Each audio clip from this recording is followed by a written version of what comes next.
Hi everyone. आज सकाळी नाश्त्यासाठी मस्त अप्पे बनवले होते. शान्वीचा टिफिन, त्यानंतर आमचा नाश्ता आणि मग अशी काहीशी हालत होते किचनची.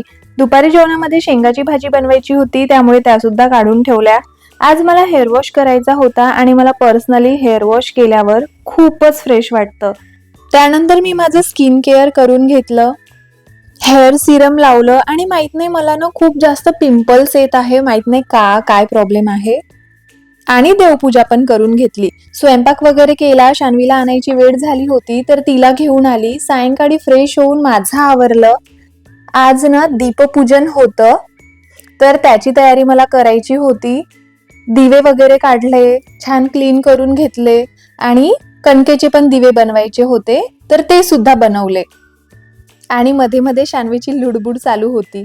मी आता जो तुम्हाला दिवा दाखवला ना, कुबेर दिवा, तो मला सध्या खूप जास्त आवडत आहे. मी विचार करते की त्यातली एक मोठी साईज पण घेऊन घेते.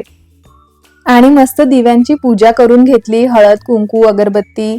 आणि माझ्याकडे ना फुलं नव्हते, त्याच्यामुळे फुलं म्हणजे माझं लक्षच नाही दुपारी तोडून ठेवायचे किंवा बाहेरून आणायचे.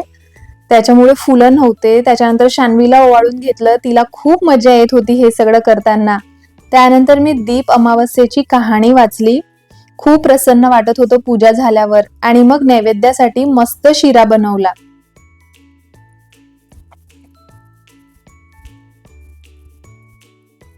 त्यानंतर ना बेडवर कपडे पडलेले होते, तर ते सुद्धा फोल्ड करून ठेवले. आणि हे छोटे छोटे काम तर आपले दिवसभर चालूच असतात. तर असा होता आजचा दिवस. आता मी स्वयंपाकाचं बघते. भेटूया नेक्स्ट मिनी व्लॉग मध्ये. व्हिडिओ आवडला असेल तर व्हिडिओला लाईक करा. बाय.